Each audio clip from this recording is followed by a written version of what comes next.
Unity's making macro transactions. Portal 3 just got released. And Activision Blizzard is getting sued again. Let's get into hot news gaming, everybody.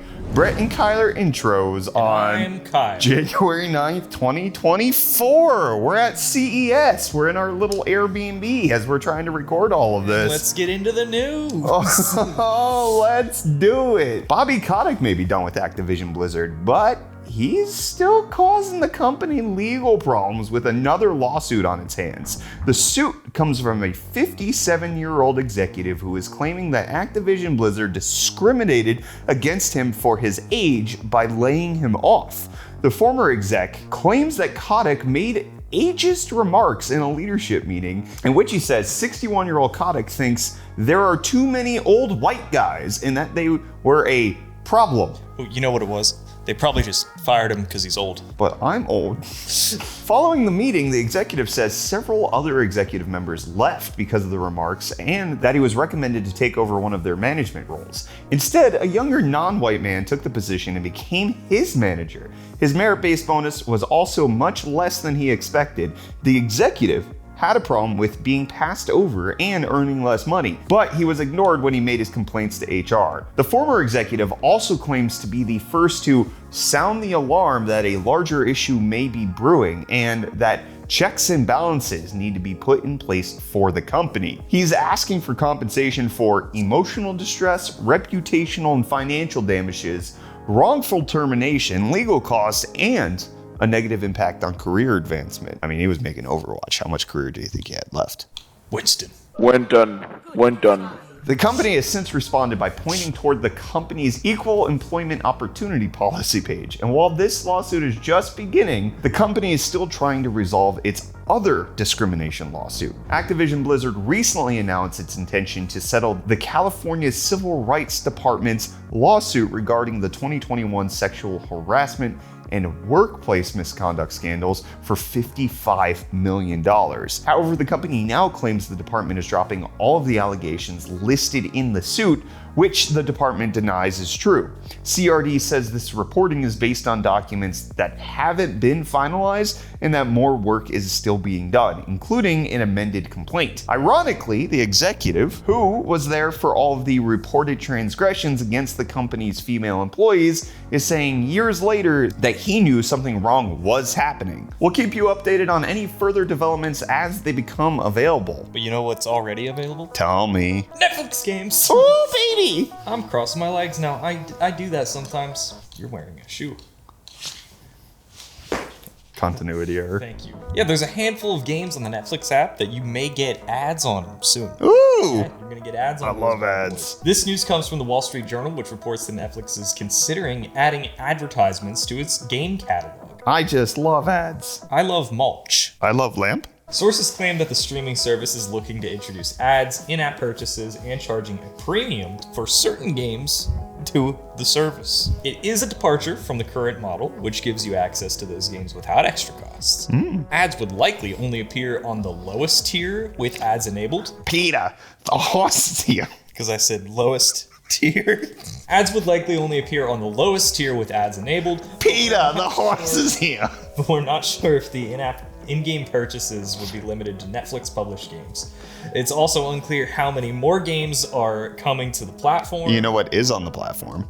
GTA. Hades. Hades what? Peter. The most notable titles are the GTA trilogy, Death's Door, and the upcoming edition of Hades. Hades what? But it's hard to believe that less than 1% of people playing games on Netflix will tolerate any of this. Considering the sparse number of games to play, this seems counterintuitive to incentivizing more subscribers to game on Netflix. Since Wall Street Journal is reporting on this, it's more likely a matter of when, not if, this rolls out in 2024.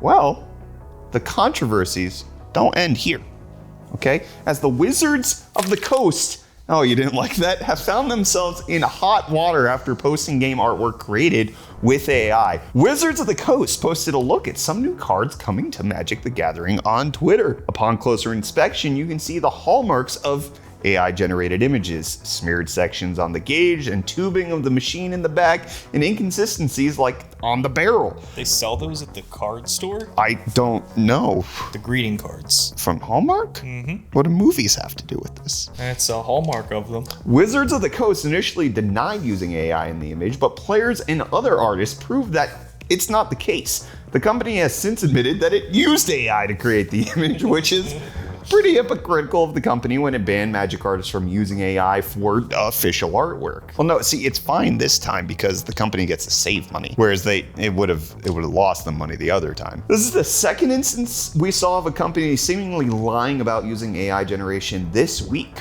Drawing tablet company Wacom reportedly did the same with a now deleted Twitter post. Maybe it's a coincidence, but chances are this indicates what to expect for the rest of the year, the rest of your life. People will continue to do things that they say you shouldn't do because they think they're going to get in trouble for them. But if they think they can get away with it, guess what? They're going to sneak that popsicle from the fridge when you're not looking, and then they're going to leave the wrapper out on the counter, and they'll be like, what popsicle? When their face is covered in the blueberry. And then you know what you do to them?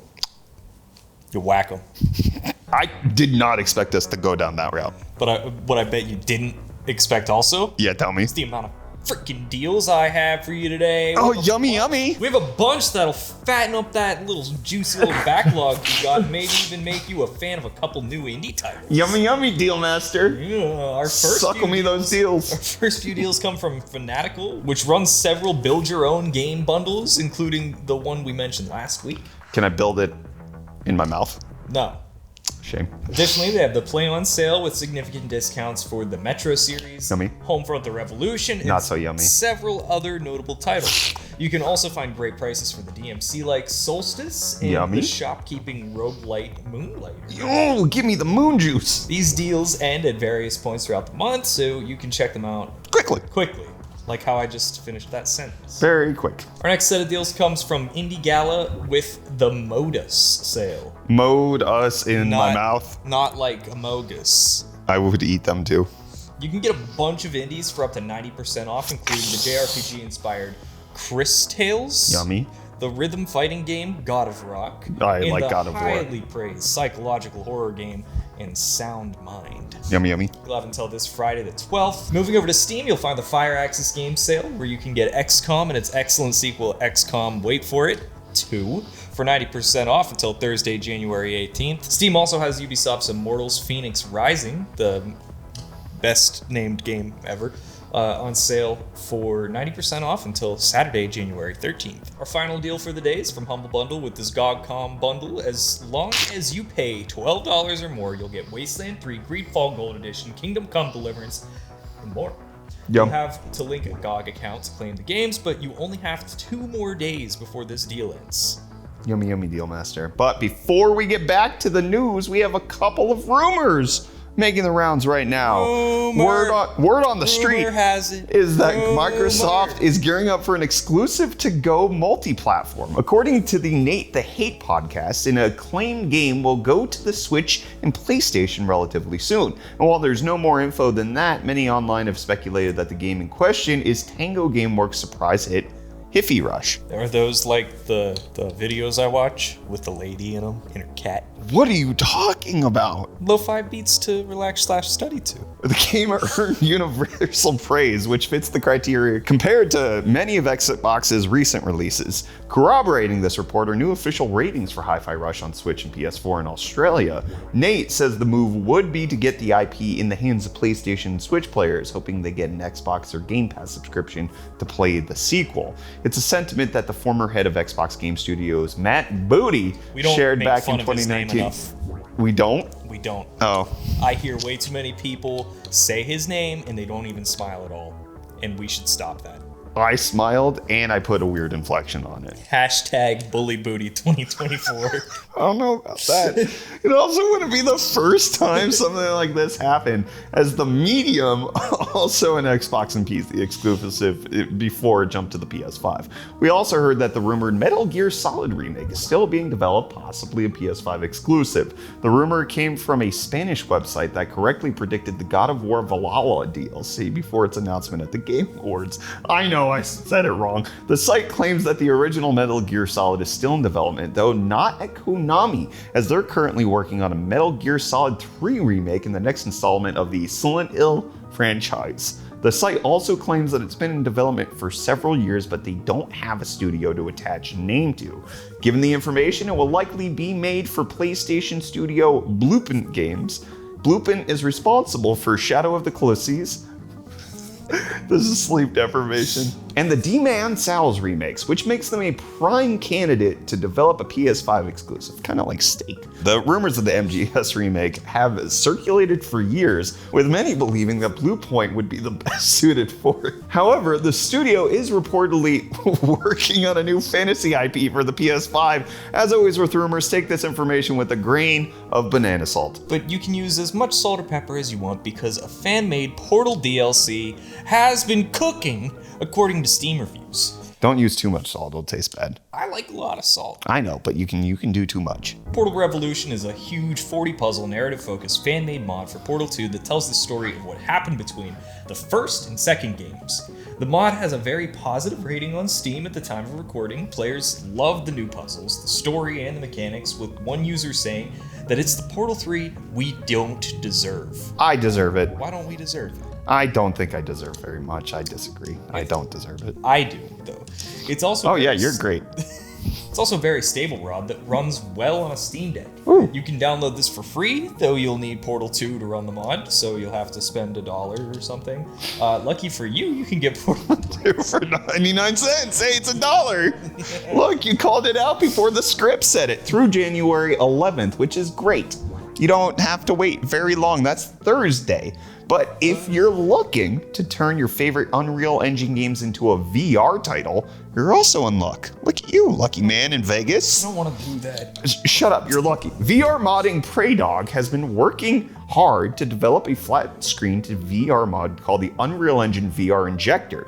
With the mod installed, you only need to turn on the game, connect your VR headset, and find the inject button in the system's menus. Voila! You've got a new VR title.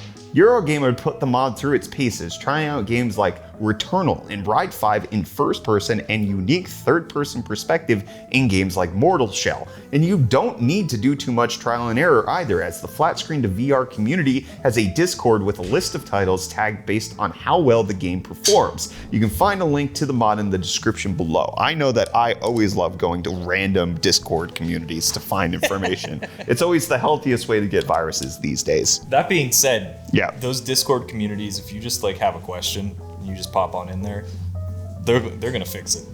Yeah? Oh, I feel like I get roasted for that kind of stuff, being like, did you even read the FAQ? Well, read the FAQ first. I know, but then it's like I'm asking it in a different way that I don't understand. And listen, man, I've been shamed by too many people. I downloaded the revival of Club Penguin. Forget what it's called. It's a shortcut that sits on my computer desktop called New CP, which I really don't like. Oh, jeez. And I jumped in there. I had a very specific problem, and they were able to solve it within like 2 minutes. Nice. Unreal may be getting hundreds of new VR titles from that mod, but Unity is getting something far worse. What do you think it is?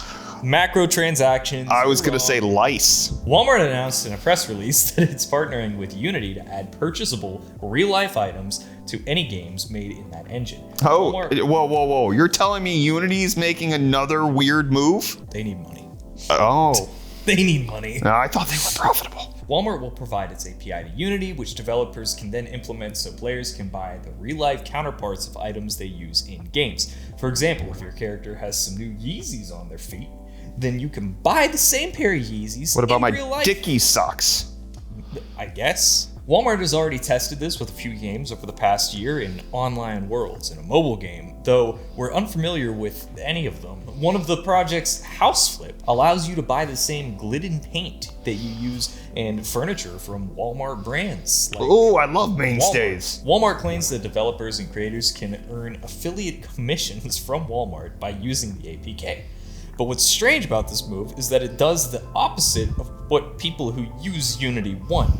It wasn't that long ago that Unity tried a policy change that would have developers pay Unity a fee for each installation of their game. That announcement went so badly that the CEO was ousted from the company, and they even had to roll back most of the changes. That's also following the same pattern that Unity has fallen into in regard to how it invests its resources. Unity once earned Weta FX, the studio behind 3D animations as seen in the Planet of the Apes. You seen that movie? The ape one. We were at the one's house today, Caesar's Palace. Oh, Caesar's the ape, I get it. Before it was shuttered last year and all of its staff got laid off. Now the company is laying off another 25% of its workforce, or about 1,800 employees across all areas. The move is part of a company reset the new CEO had spoken about late last year. This is the largest layoff the company will do, and the fourth time it's done this since July 2022. Unity's decisions have caused a significant sense of frustration for developers and employees alike for years, but it's only gotten worse in recent years. That frustration has led many developers and studios to leave the engine behind in favor of others like Unreal or Godot. With the latest round of layoffs, it doesn't seem that Unity will regain the trust it lost anytime soon. But you know who will regain our trust? Not you guys. We're not doing comment response. We don't have all that put together. All right. Do you want to pull? I guess I could pull it up on my phone or something. From K Swizzles. Oh, brother, this guy stinks. I forgot this was your solo episode. You did a great job. Oh, that was the last one. Yeah, that was the most recent one that we've published. Then we got Frank Alata saying, great job. First solo run at Hot News and gaming focused. I think you'll get better and more comfortable as you get more reps at these segments. Hopefully this becomes the norm. Double the Hot News. I'm here for it. It helps that it's scripted. Shay D96 says, I love how Kyle was still able to keep the chaotic energy without someone to bounce banner back and forth with. I strive to be this unhinged. Great job, BTW. I surprised myself that I was able to still be an idiot. Be you. Required username says, he's kind of unvibable, but I'm okay with it. Deggy says, he has taken over, guys. Brett and Reese are in a dungeon somewhere, very afraid and very naked, then followed by 5 emojis. You were. That day you were naked in a basement.